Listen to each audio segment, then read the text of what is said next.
जो असली तैयारी होती है वो मॉक टेस्ट सॉल्व करने के बाद शुरू होती है। अब मैं आपको 4 वीक का प्लान बताती हूँ आपको करना क्या है। मॉक टेस्ट से डर इसीलिए लगता है क्योंकि अप्रोच ही गलत है। अप्रोच सही हो जाएगी तो मॉक टेस्ट में भी नंबर सही आ जाएंगे। 1 मंथ ये कर लो और उसके बाद देखो किस तरह से आपके नंबर इंक्रीज होते हैं। और ये वीडियो देखने के बाद भी अगर आपके मॉक टेस्ट में नंबर नहीं आए तो आई एम सॉरी, फिर कुछ भी नहीं हो सकता। टॉप 5 ब्लंडर्स जो आप हमेशा करते हैं अपने मॉक टेस्ट अटेम्प्ट करने में और फिर कहते हैं कि मैम नंबर नहीं आ रहे हैं। तो भाई नंबर आएंगे कैसे? क्योंकि आपकी अप्रोच ही गलत है। गलती मॉक टेस्ट में नहीं है, गलती है आपकी अप्रोच में। So hello everybody, welcome to all of you at CVT PG अड्डा। मैं कृतिका खंडेलवाल यहाँ पे सोशियोलॉजी की क्लासेस लेती हूँ, लेकिन ये वीडियो उन सभी स्टूडेंट्स के लिए है जो हर एक तरीके के एग्जाम की तैयारी कर रहे हैं। ठीक है, तो आज मैं कोई PPT लेके नहीं आई हूँ, कुछ नहीं बनाया है मैंने, क्योंकि आज हम सीधी कट टू कट बात करेंगे बिना बात को घुमाए। ठीक है, और ये वीडियो देखने के बाद भी अगर आपके मॉक टेस्ट में नंबर नहीं आए तो आई एम सॉरी, फिर कुछ भी नहीं हो सकता। तो सबसे पहला तो हम एक फियर साइकिल की बात करते हैं कि आपको मॉक टेस्ट से डर लगता क्यों है। मॉक टेस्ट से डर इसीलिए लगता है क्योंकि अप्रोच ही गलत है। अप्रोच सही हो जाएगी तो मॉक टेस्ट में भी नंबर सही आ जाएंगे। तो मैम अप्रोच बता दो। चलिए अप्रोच बता देते हैं आपको। सबसे पहली गलती है आप बिना प्लान के मॉक लगाने लगते हो। ठीक है, you have to make a plan कि वीक 1 में आपको टॉपिक कवर करना है, वीक 2 में उस टॉपिक से रिलेटेड आपको मॉक टेस्ट अटेम्प्ट करना है। देखो बिना प्लान के आप कुछ भी करेंगे ना, कुछ भी कर लेंगे तो नहीं हो पाएगा, और होगा तो बहुत ही इम्बैलेंस तरीके से होगा। तो आपको ध्यान रखना होगा। दूसरा है आपका कि आप मिस्टेक्स जो होती हैं उनका एनालिसिस नहीं करते हैं। एनालिसिस मैम क्या होता है? हर कोई बात करता है एनालिसिस की। तो एनालिसिस होता है कि अगर आपका क्वेश्चन गलत होता है तो आपको चेक करना है कि गलती हुई क्या है, और आप क्या करते हैं? You attempt a mock, close the tab and go back. फिर तो कभी देखना ही नहीं है कि कितने नंबर आए, और बाई चांस अगर सही नंबर आ भी गए तो बिल्कुल भी नहीं देखना है कि कितने नंबर आए। तो मॉक में नंबर ज्यादा आए या कम आए, सारे ऑप्शन सही से चेक करने हैं।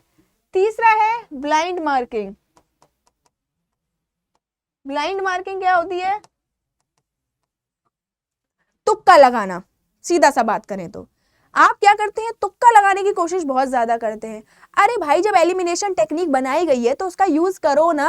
पहले गलत ऑप्शन को एलिमिनेट करो, सही ऑप्शन के ऑप्शंस ऑलरेडी आपके पास कम हो जाएंगे। तो आपको ये भी करना है। ये मिस्टेक्स आप लोग बहुत ज्यादा करते हैं। ठीक है, फिर बोलते हो कि मैम आप वो बताइए कि टॉपर्स के नंबर कैसे ज्यादा आते हैं।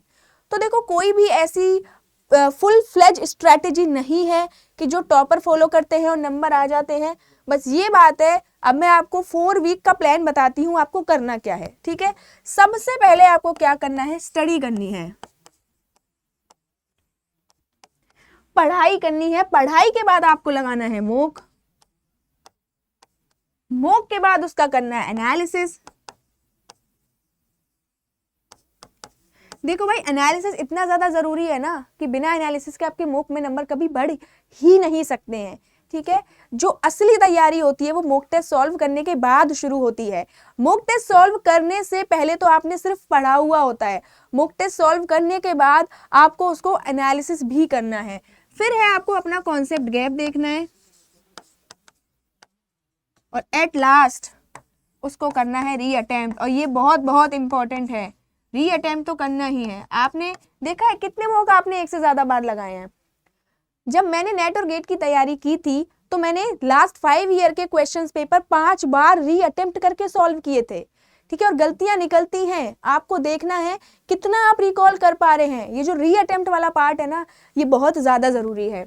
और लास्ट में बात करें तो आपको करनी है tracking, tracking of your progress. एक 10 रुपए वाली कॉपी ले लीजिए, ज्यादा नहीं तो उस पर लिखिए कि आपने किस डेट को मॉक दिया है, कौन सा डे था और कितने मार्क्स आए हैं। और यहाँ पे लिखिए लास्ट में इंप्रूवमेंट क्या रही है। इंप्रूवमेंट में आप कैसे लिखेंगे? +20 हुए हैं पहले से तो +20, -30 हुए हैं पहले से तो -30। ठीक है, इससे आपके पास आपका पूरा डेटा हो जाएगा।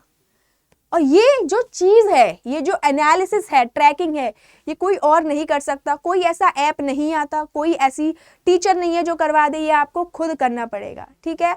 तो लास्ट में मैं यही कहना चाहूँगी, एक तो ये वाली स्ट्रेटेजी आप फॉलो करो, री attempt is very very important, करना ही है आपको री अटेम्प्ट, क्योंकि एक बार में चीज़ें याद नहीं होती हैं और वो किसी को भी याद नहीं होती है, डीमोटिवेट आपको नहीं होना है, ठीक है।